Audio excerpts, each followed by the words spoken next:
Welcome to day 3 of, I'm sorry, not day 3. It's been so many days, I've forgotten. Welcome to day 10 of COP28, and we're broadcasting live from Dubai.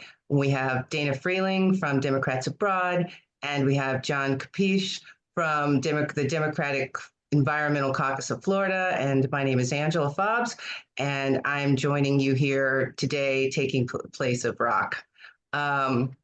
Welcome, John, and welcome, Dana. So we found out today that COP29 is going to be in Azerbaijan. How do you guys feel about that? It's another petrostate. Baku, yeah. Baku, Azerbaijan. No, I can't say it. Azerbaijan, yeah. Another petrostate. And it's been challenging for everybody, having somebody control the presidency of COP that has the interest of the fossil fuel industry in mind. So let's see how this one goes. What do you think, John? You know Central Asia quite well. It's another of the many places.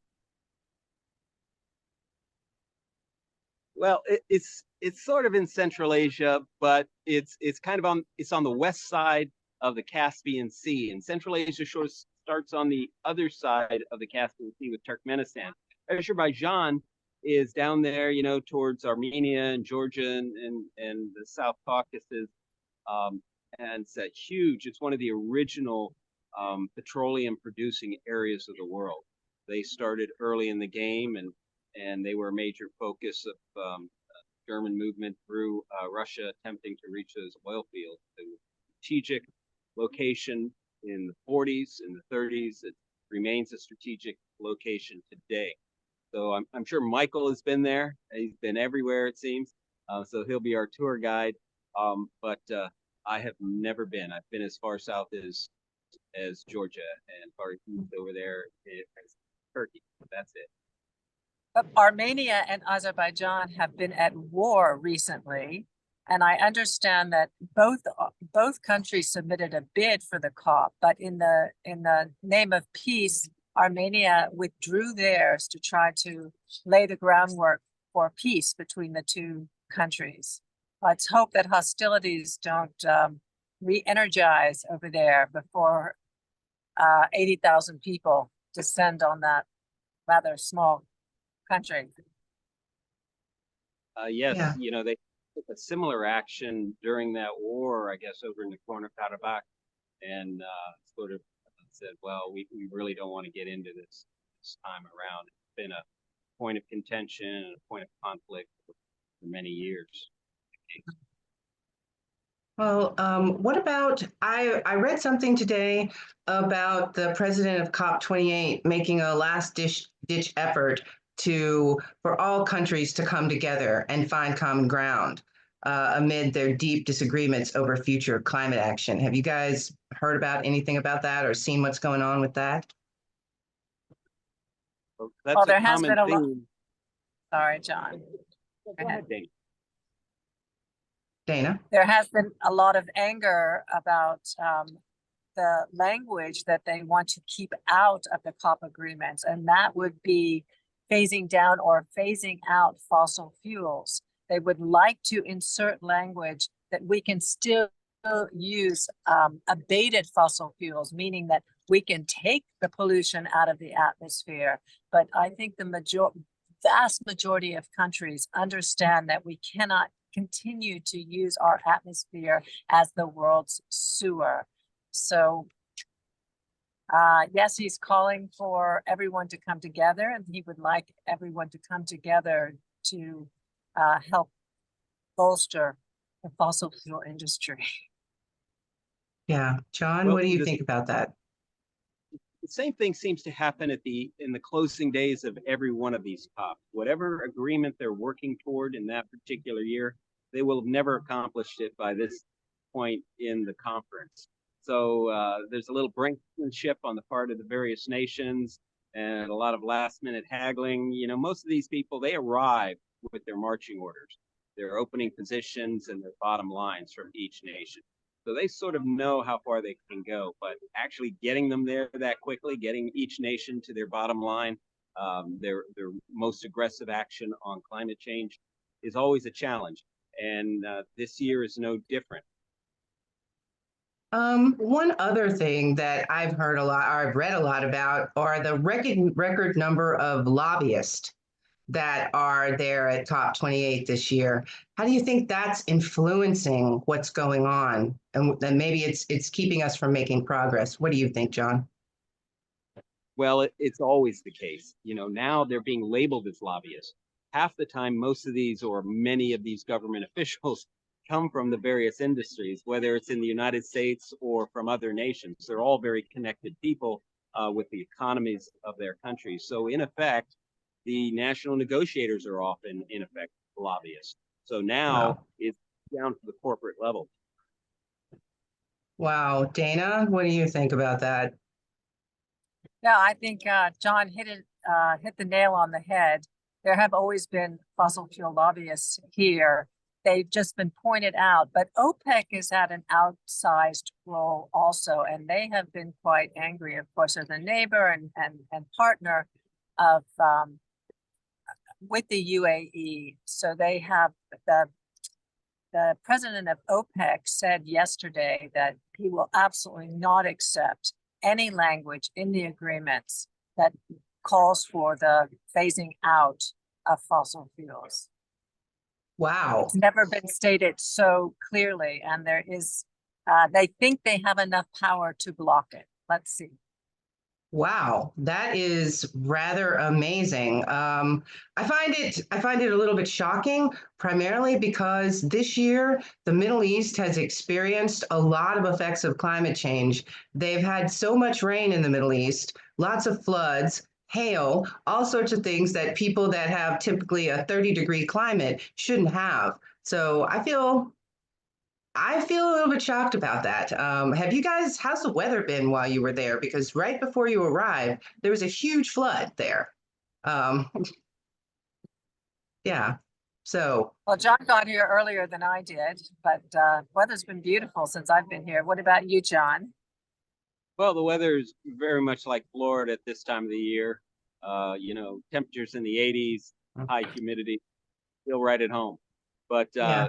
it is true that it was a little uncertain whether or not, you know, I was going to be coming over here because the news was flush with the flooding reports.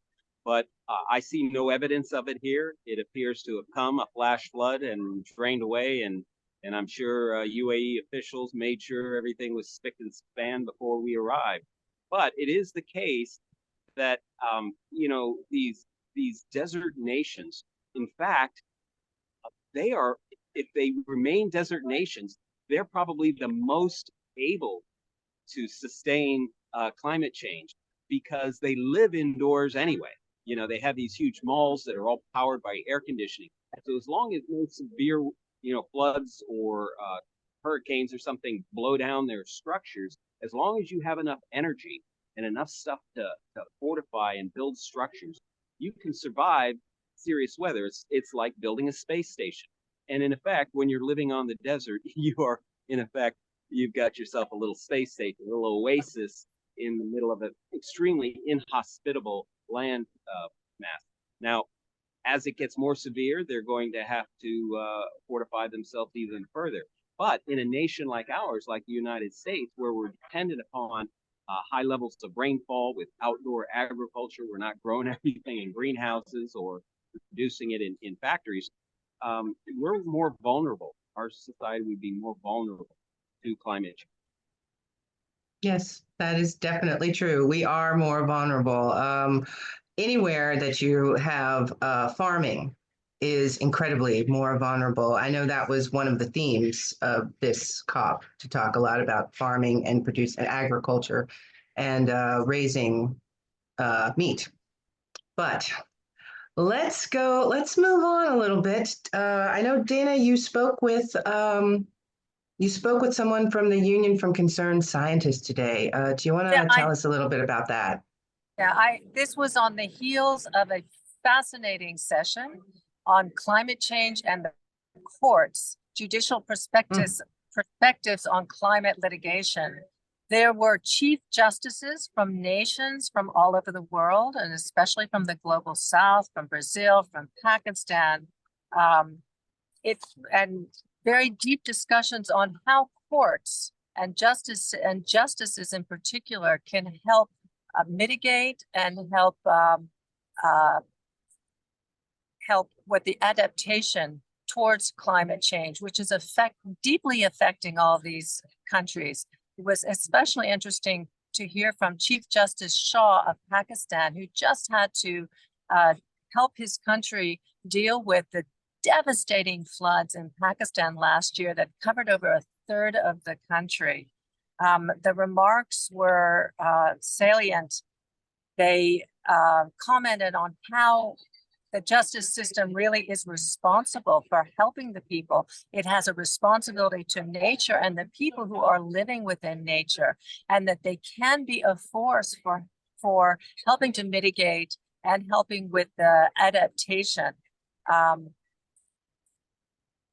They also stress the fact that they cannot make the cases, that it is the people that must make the cases.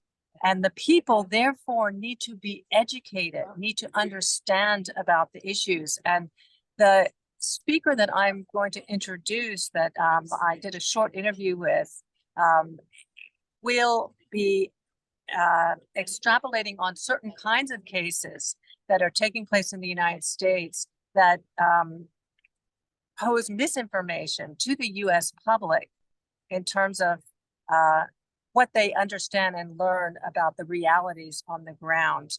I also wanted to remark that there was some interesting, there were interesting proposals by the court, by these justices, saying that they believe that a new climate court, a new global climate court should be established that helps make sure that these legislation that agreements are carried out and there is actually accountability. And there were a lot of networks being established, and this seems to have been a very popular issue we're talking about the chief justices of Supreme Courts around the world. Unfortunately, the US wasn't there, and I'm not sure that the US would be so inclined to accept such a system, but that other countries would be engaged in it is hopeful. So just to introduce you a little bit to the speaker that I interviewed briefly, it's a short interview. It's a woman by the name of Delta Murner, and she's with the Union of Concerned Scientists and the lead science hub for climate litigation and climate and in the climate and energy program. And well, let's take a listen to what she had to tell me and our audience of constituents around the world. All right, I will let's take a listen to what Delta has to say. Hello, this is Dana calling in from COP on day 10 of COP28 in Dubai, UAE, and I am delightfully here with Delta Murner, who is the lead science hub for climate litigation for the Union of Concerned Scientists in the United States. We have just come from a fascinating panel on climate change and courts, judicial perspectives on climate litigation. And I think that Delta has some very interesting things to share with our constituents about justice in the United States and cases that are ongoing regarding misinformation to do with climate change. And I'm going to hand it over to Delta now to share with us her perspective and her vast experience trying to deal with these numerous cases. Delta?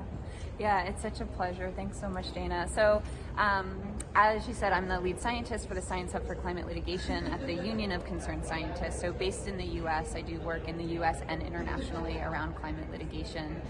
In the U.S., we do have the majority or the highest proportion of climate litigation is coming from the U.S.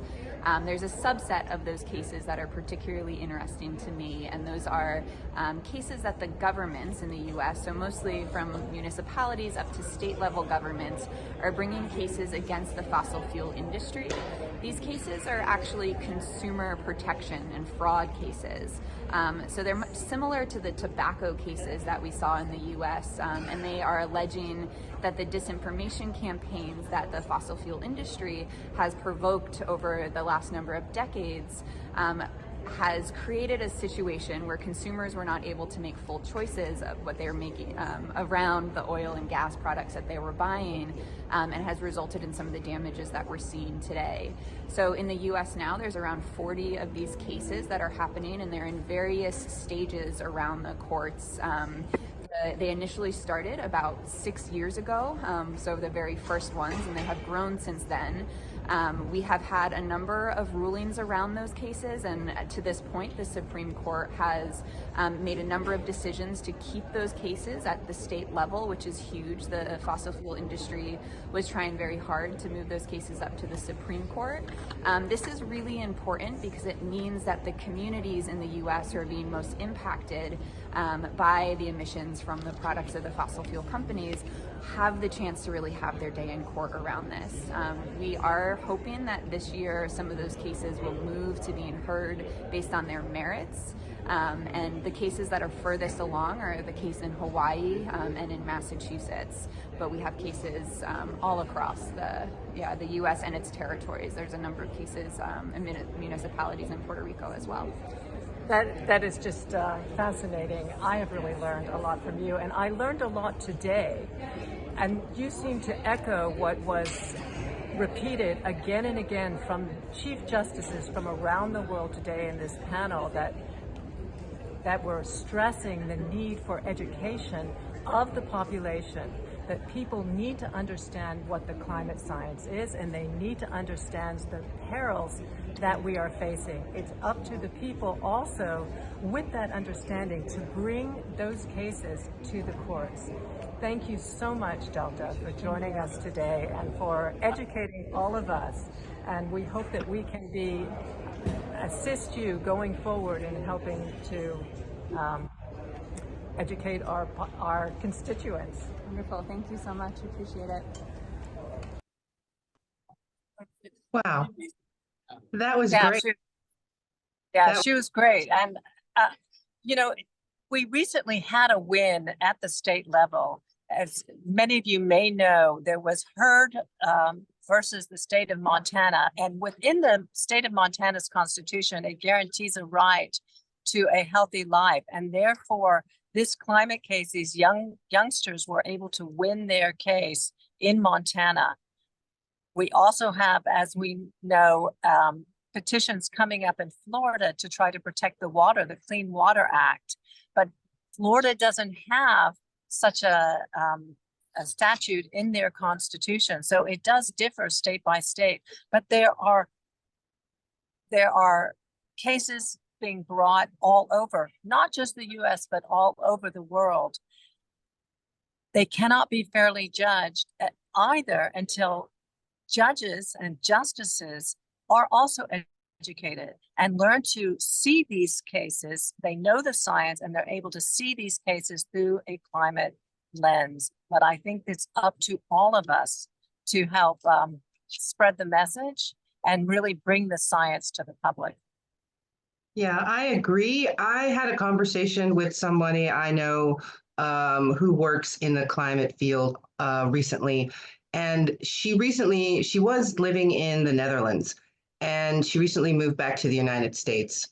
And one of the things that she mentioned to me, which I think is really important, is that in so many places in the United States, there isn't anything being done about climate. So people aren't aware of the language that we're using to talk about climate change. And I think it's really important to we need to take our language down a few steps and make it simpler for people to understand what things are, how things impact us. And when we're talking about certain topics, what they actually mean for a normal person. I don't know, John, you wanted to talk about a few things that have happened with you today, or things that you've encountered. What do you Well, think? this topic of the law is very important, and I wandered over to the ABA, the American Bar Association booth here at COP28. I was invited by Nadia Ahmed. She's a professor at Barry University Law School, and I believe she has been one of our Florida DNC members. And she let me know that Senator Markey would be at their booth this afternoon. So I wandered over there and had a chance to talk with her and with Senator Markey. And Senator Markey is, of course, all climate activist hero. He's our champion in the U.S. Senate. He joined years ago with AOC in the House to author the Green New Deal legislation. And he's been at the forefront on all of the climate issues for the U.S. Senate, for our country. So it's very interesting to listen to him talking to this group of lawyers staffing this booth. And they emphasize the importance of exactly what Dana and you were talking about relative to the legal system and the complications in all of our states dealing with climate. And in fact, Rock, who's normally moderating this, is probably off working on his thesis right now, and he's studying legislation in all 50 states. And you mentioned the disparity from state to state. I believe that his research has shown that when you're compiling regenerative agriculture legislation and you put them all together, all the bills that pass, I think 687, going back as we could, most of them in recent years, approximately 50% of those bills fall within just 4 or 5 states. Wow. 4 or 5 states. So that's Wow. remarkable. So also, Markey, I mentioned to him that I knew he was here because Michael Fidler captured a photograph of him working some Turkish ice cream, an ice cream cone. And he said, "I want that photo." And then he turned to his staff and he said, "Did you get that photo? Did you get a photo of me with the ice cream?" And they kind of cowered and said, "No, we didn't." And he says, "I want that picture." So we had a lot of fun talking with the senator. Very, very pleased to meet our national climate champion. Yeah, he's really great. He visited Democrats Abroad right before COP.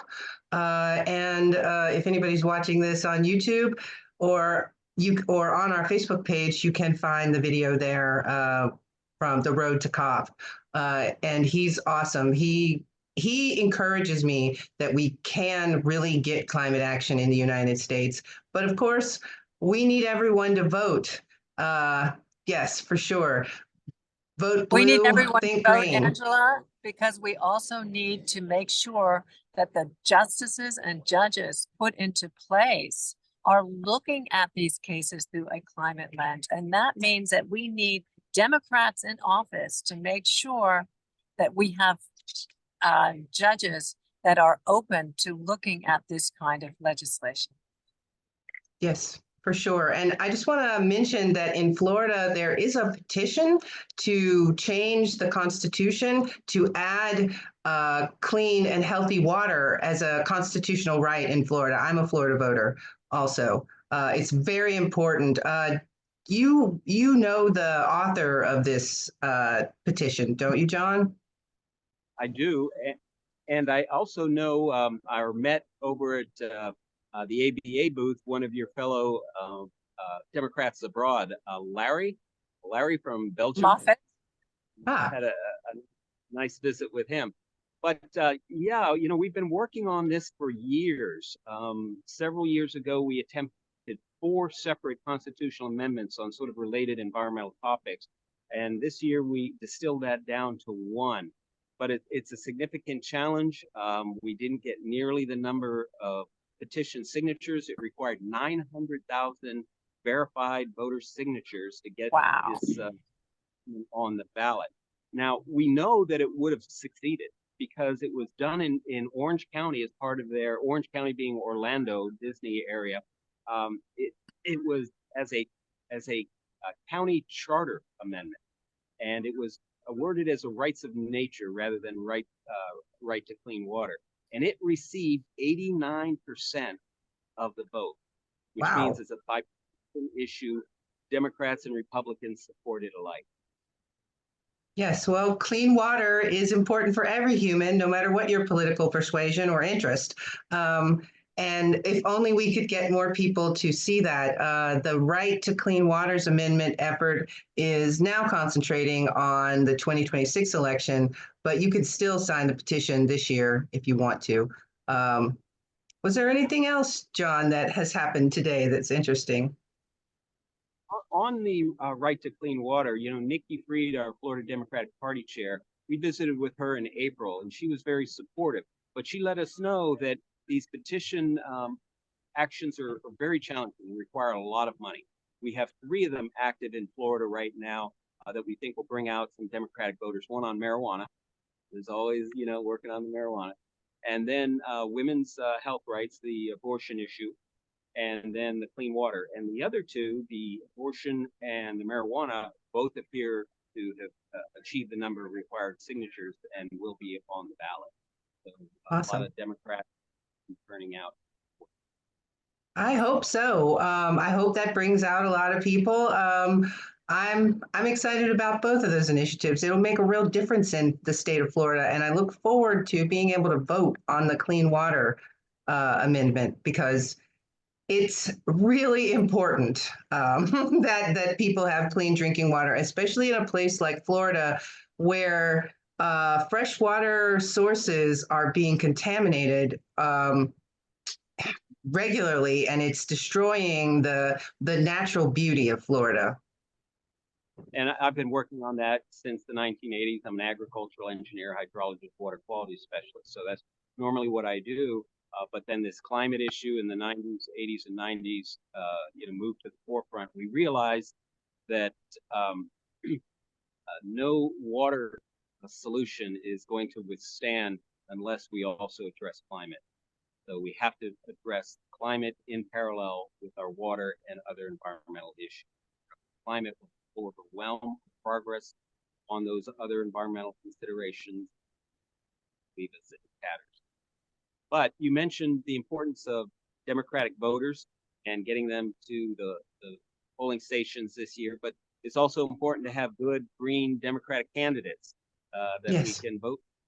And I had a talk with one of those from Southwest Florida, and she'll be running for the nomination for our congressional district, the seat currently held by Republican Byron Donald. So, let's get rid of him. Yeah, so if you can bring up video, it's long, but Carrie Lerner is a very interesting candidate, and I think you'll enjoy hearing. Okay, all right. Well, I will then our next, let me just bring up the video and we will. I just wanted to say I did mention this yesterday evening that we had the pleasure of hearing John Kerry at the end of a impressive session about saving our forests as the lungs of our planet. And John Kerry was the final address to the audience and gave a pretty powerful speech. Well, I think we'll close out with that speech, but let's hear what Carrie Lerner has to say right now. So I'm here with Carrie Lerner. She's candidate for Florida Congressional District 19 that extends from Lee County down into Collier County. And thank you for joining us here in Dubai at the UN Climate Conference, the 28th Annual Climate Conference. So, John, you are the president of the state Democratic Environmental Caucus. Is that correct? Yes, I'm serving as the president of the Democratic Environmental Caucus of Florida, but I'm right next door in Hendry and Glades County, nearby you in Lee County. I'm not in the congressional district that you're seeking to be a candidate for. You're running for Florida Congressional District 19, which I think includes Fort Myers area and down into Naples. Is that right? Cape Coral, basically over to 75 down to Marco Island. And as a candidate for the Democratic nomination, what background do you bring? What credentials do you bring to your candidacy? I am a former state legislator in the state of New Hampshire. I've been involved in the political process basically since 2002 very heavily on various campaigns and as a volunteer. And for 2020, I led the field operation for Cape Coral, and in 21 and from November of 21 until just a few weeks ago, I was the chair of the Democratic Party of Lee County. So I have legislative experience. I've been in the field talking to people. I grew up in Southwest Florida. This is my home, even though I went to New Hampshire and raised my family there. This is my home and has been my home, and I came home to serve. Now, if people want to Google your background, will they find your New Hampshire record under Carrie Lerner or perhaps some other name? No, Carrie Lerner. Great, great. Absolutely. I'm also a realtor, but that'll all show up. There's, my election in New Hampshire will show up because I flipped the fourth most Republican district in the state, which was a shock to a lot of people, including me. But that will come up. You can look at my record. Ballotpedia has my record of what votes I took, and So even though I live in the adjacent counties, Hendry and Glades next to Lee there, I'm not there right now. I'm Right. here in the United Arab Emirates in the city of Dubai, where the United Nations is holding their 28th Conference of the Parties, their annual climate conference. Mhm. And it's been a very interesting experience here. It's a 2-week long conference, and it's held in a different city, a different nation each year. And we are into week 2 of the conference. We still have a few more days left, but it's been very contentious here. And the primary issue has been the leadership of this conference. Each year, a nation and an individual is appointed as the presidency of the Conference of Parties. And this year, it's an oil executive, the Abu Dhabi Oil Company, and here in United Arab Emirates.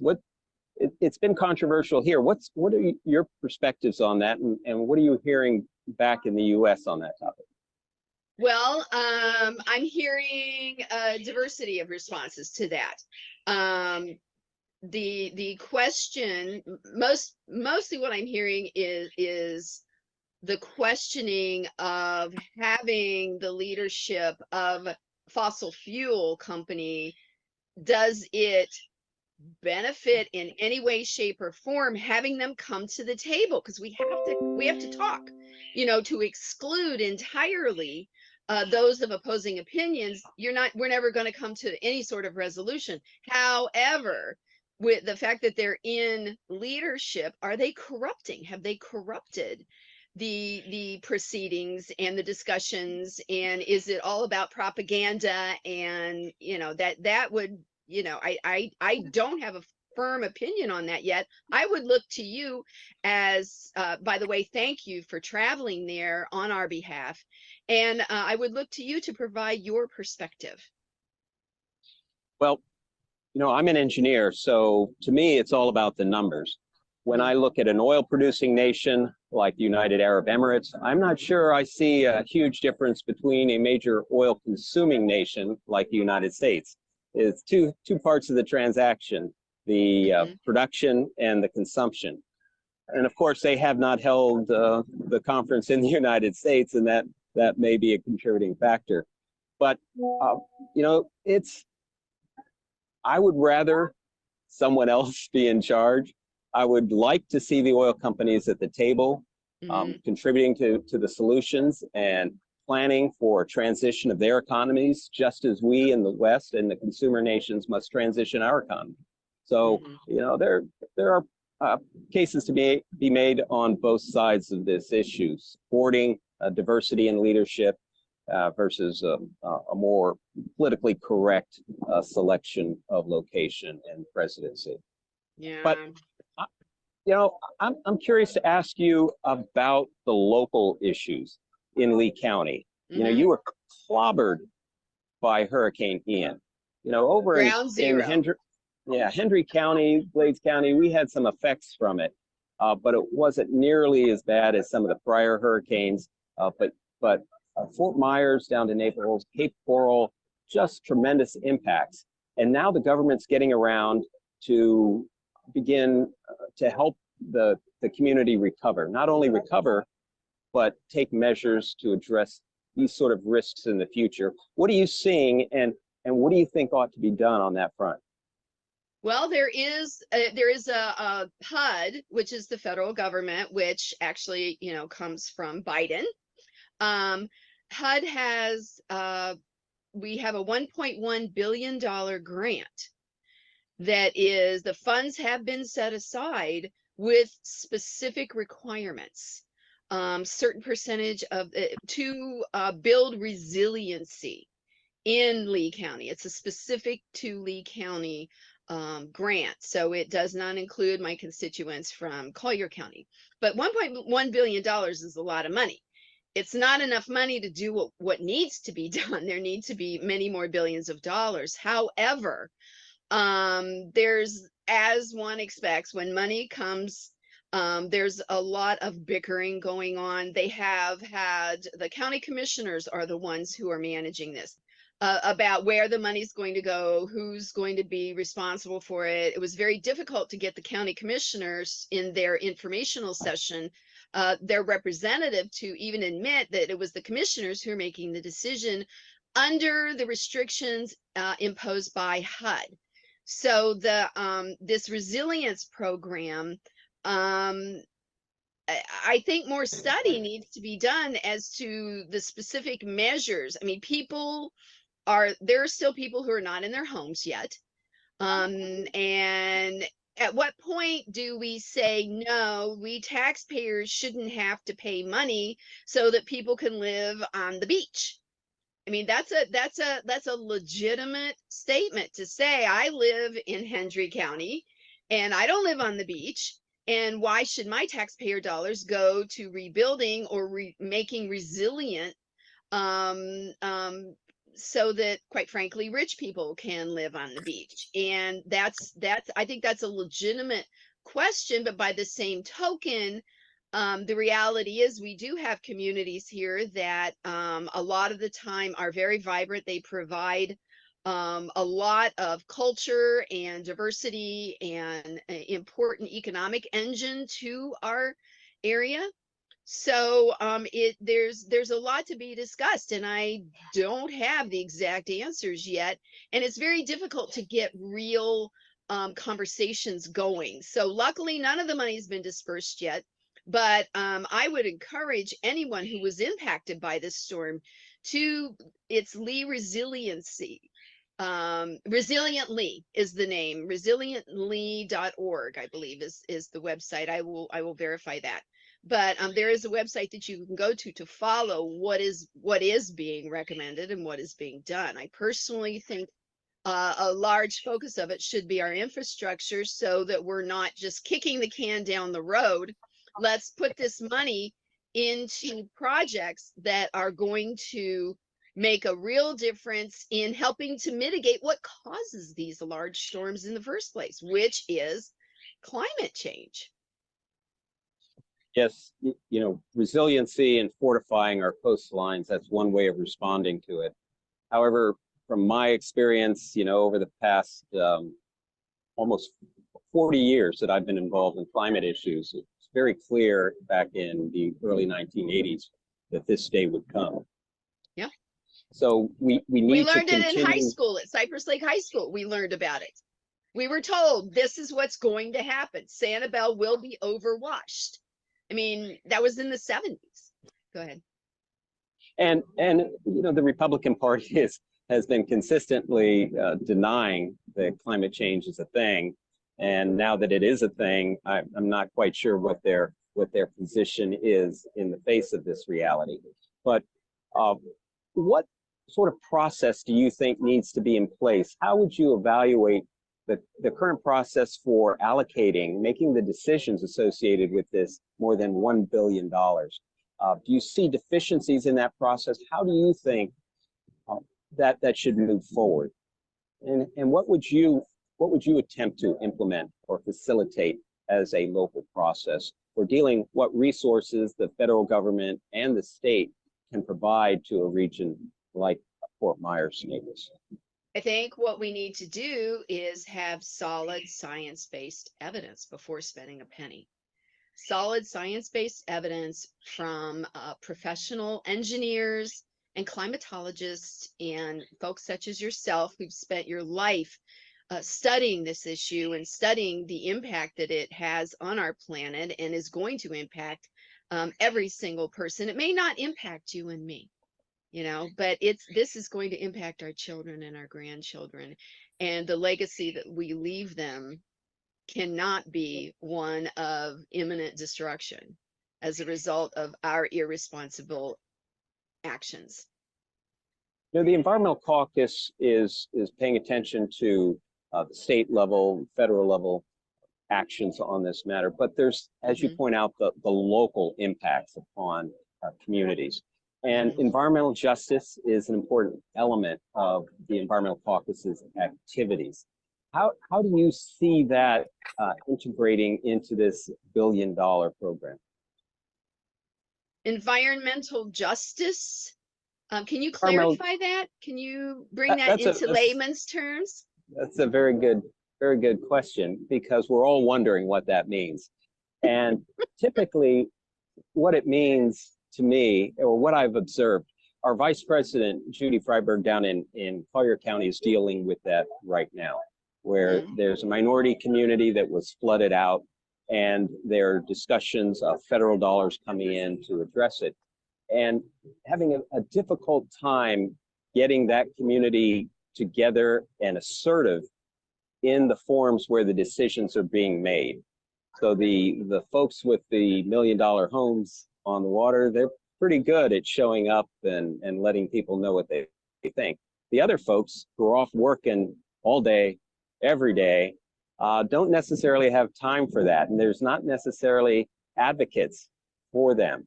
And to me, environmental justice means these folks need to have advocates at the table where these decisions are being made. Well, absolutely. And that is one of the reasons that I'm running for office, is I feel that in these environmental issues, as well as healthcare issues and other issues across the board, that the current representation they have is not representing the best interests of our people.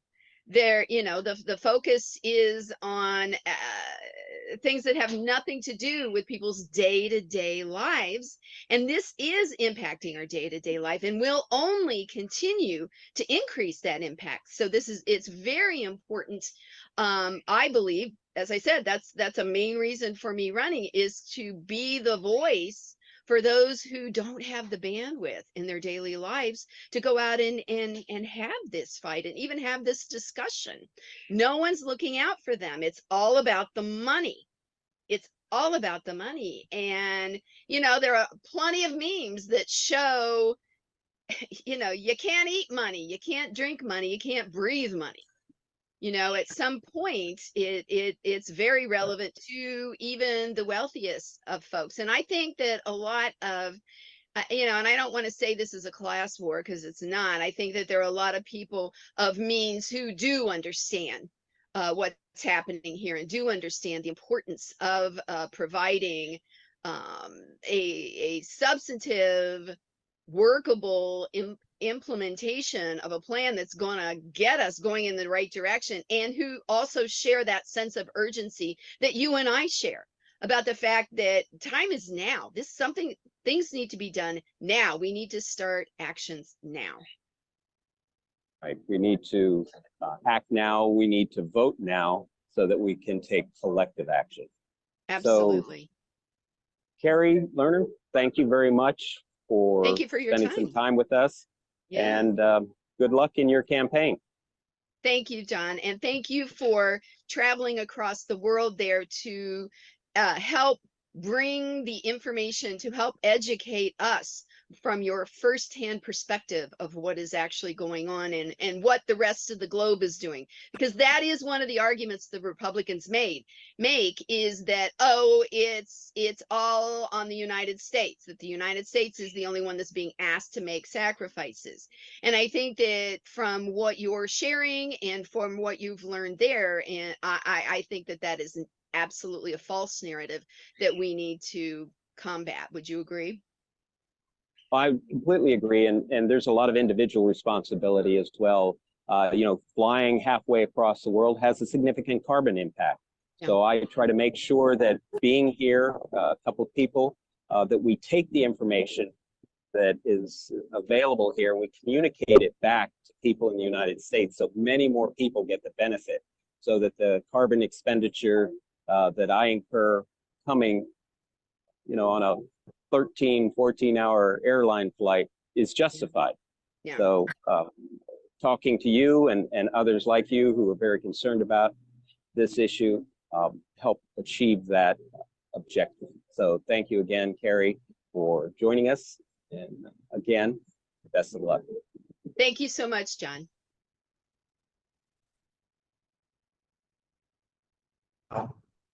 Terrific.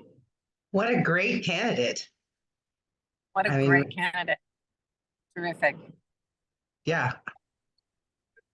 I don't vote in her district. Elected, Angela. Yeah, for sure we will. I don't vote in her district, but I will definitely, I'm on a team of Florida voters who encourage voters in the state and outside of America, U.S. citizens outside of America to vote. So we're definitely going to be rooting for her.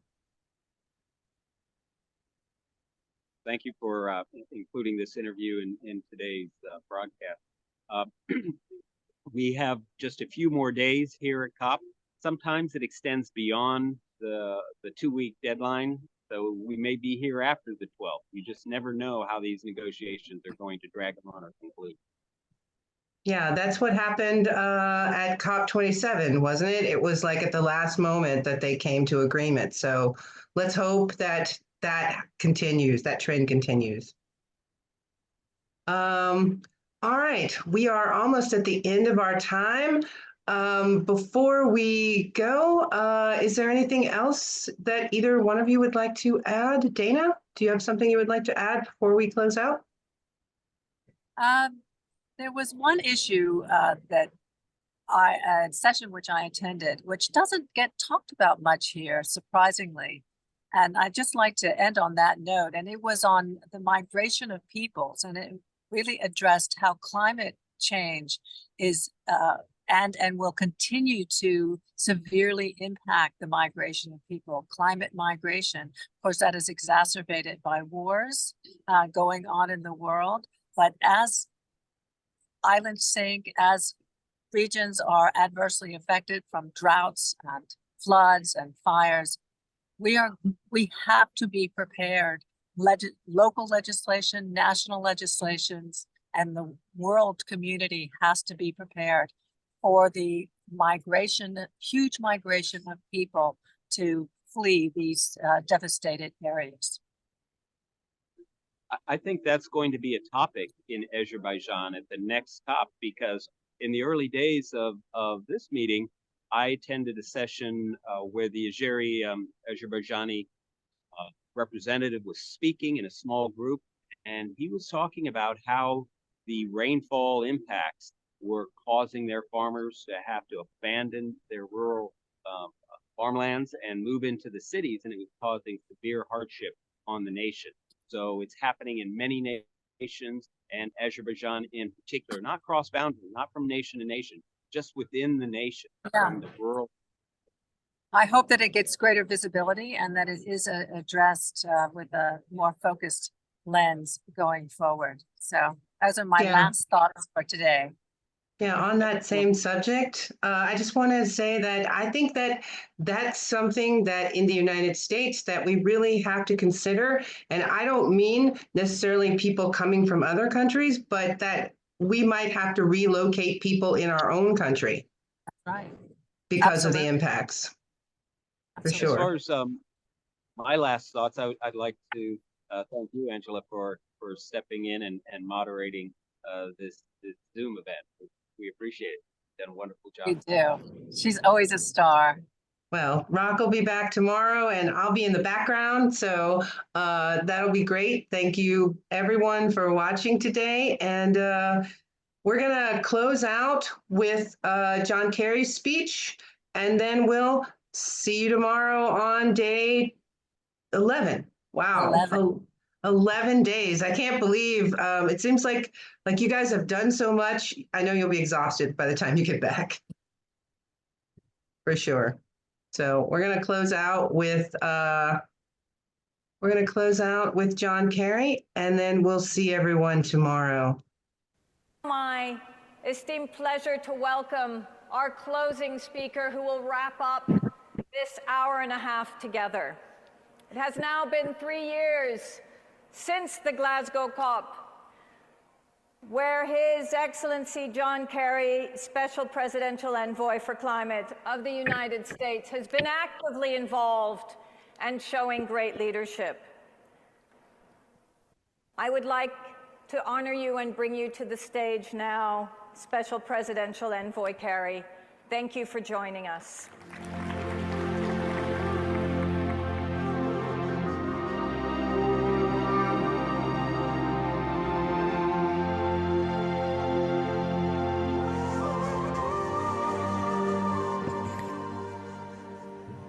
Thank you very, very much. I probably now got more power than I've ever had because I'm all that stands between you and dinner or getting out of here. So I'll try and be respectful. Thank you for being here.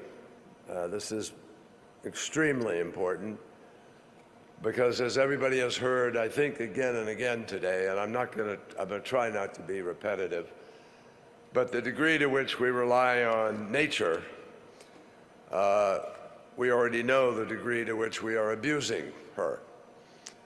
And there's a certain contradiction in that because so much of the gift of life comes through nature. I think of the oceans, for instance, where 51% of the oxygen that we breathe comes from the ocean. But in the same way that we are so destructive about sustainability on land, we seem to be ignoring the consequences of our actions in the oceans too. We've just heard from ministers for some period of time now, and my colleague Samuel Jinapur, the co-chair with me of the Forest Leaders Partnership, and he knows as well as anybody, because of his experience in Ghana, what the meaning of our responsibility is with respect to our forests. But there's no way that we get to keep 1.5 degrees as the limit of the warming of the planet if we do not stop deforestation.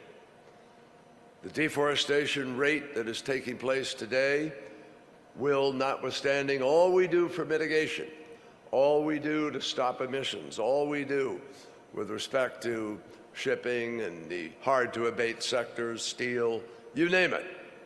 If we don't stop deforestation, we will destroy the lungs of the planet, they have been called, and the ability to be able to contain massive amount of carbon. That's why I took on the task of co-chairing, along with Samuel Jinapur, the Forest and Climate Leaders Partnership, in order to make sure that we keep the climate right at the forefront of the forest component of the climate, right at the forefront of our thinking about how we proceed to take action. Now, I know you heard already today, because my terrific staff has informed me that you've heard about the high integrity forest carbon markets, which is a critical component of this effort. And I just want to say very quickly that the U.S. and other partners took a bold step of pursuing a new model for partnership with tropical forest countries and uniting coalitions of governments, philanthropies, the private sector, and the Development Finance Corporation of the United States in order to support bold forest climate ambition with over $240 million in investment and support that has been identified to date. Now, obviously, you all know that a lot of action is happening outside of the FCLP also. Costa Rica and Ghana have signed the first transactions under the LEAF Coalition, representing $60 million in committed finance, and it's a signal that's meant to be sent that this model of public-private partnership can unlock finance for high-integrity REDD+ credits, and that together can deliver. 14 of the largest agricultural commodity companies committed to the agriculture sector roadmap to 1.5 degrees at COP27. And they delivered a science-based target and new commitments to zero conversion. And that was put forward through Archer Daniels, Midland, and Cargill. Brazil and the World Bank have raised a proposal for an innovative financing approach that would complement forest carbon markets and provide private sector investment and other programs. And I announced earlier with Minister Haddadi of Brazil plans to work with a range of partners to support Brazil's very ambitious ecological transformation plan. And we are planning to support the Brazilian state of Parás plans for full cattle traceability. I mean, it's amazing when you think about it, tracing every single cow, which is absolutely possible, and it's going to happen. And those steps complement announcements that we've already made earlier in the year, including the first obligation of resources to the Amazon Fund. We are also building on decades of work by USAID and the U.S. Forest Service and the major investment in forest land and use programs by our Development Finance Corporation. In addition to that, we have joined a number of countries in endorsing the joint statement on climate, nature, and people. But as all of you know, that's a statement. Those are words. And the money that I just announced, in the millions, but only beginning to scratch the surface of what we need to do. One of the things that has disturbed me greatly, I'm going to be, I hope not the skunk at the garden party, but if we don't talk truth, we're never going to solve this problem. There's a word that is critical to everything we think about and want to do and try to do about the forests. It's called enforcement. It's called the law. And regrettably, so much of what is happening with respect to our forests is illegal, criminal activity. And we need desperately to pull nations together in order to find a way to be able to do the fundamentals of providing justice. I see indigenous folks sitting here in the front row. They know better than anybody with the disappearances that take place the lack of accountability for life itself in the forest, the degree to which indigenous peoples' views about how to manage it are discarded, or the degree to which indigenous peoples are simply abused by the process. And what, 25 million or so in the Amazon alone. I've watched the films that have been taken by various people of what happens with the cattle and what happens with the illegal logging and what happens with the gold mining. All you have to do is watch some of these unbelievable documentaries about the illegal gold mining and the abuse of people to understand the scope of this problem. So to me, I was formerly a prosecutor. I ran one of the largest district attorney's offices in the state of Massachusetts. And I know what organized crime is because we took it on, and it's dangerous, and it's hard. But we will not solve this problem unless we shed more light on the problem itself, unless we create transparency and accountability, and unless we hold governments and political people accountable to the truth. That is essential in this task.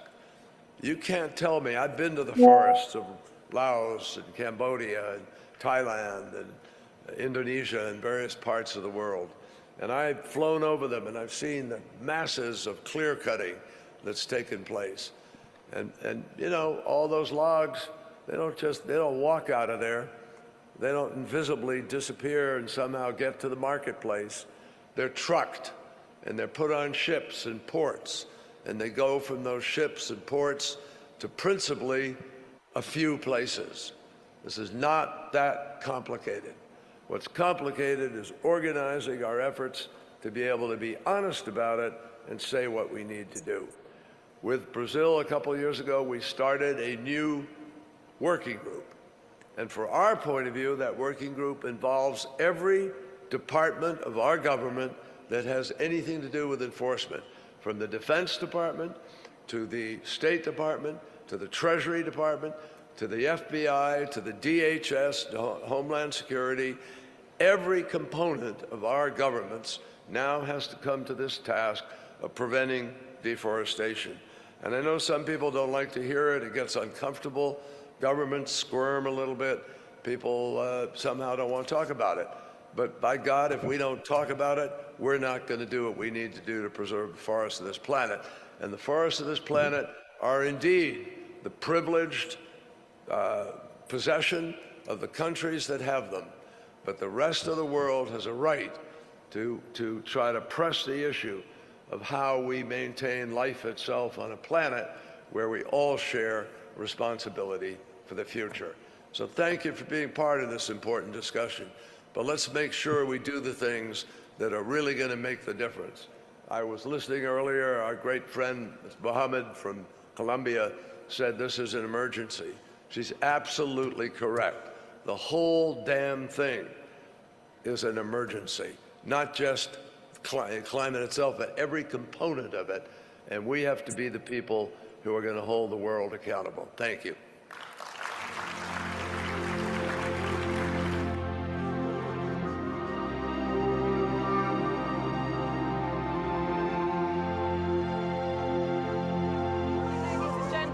That concludes.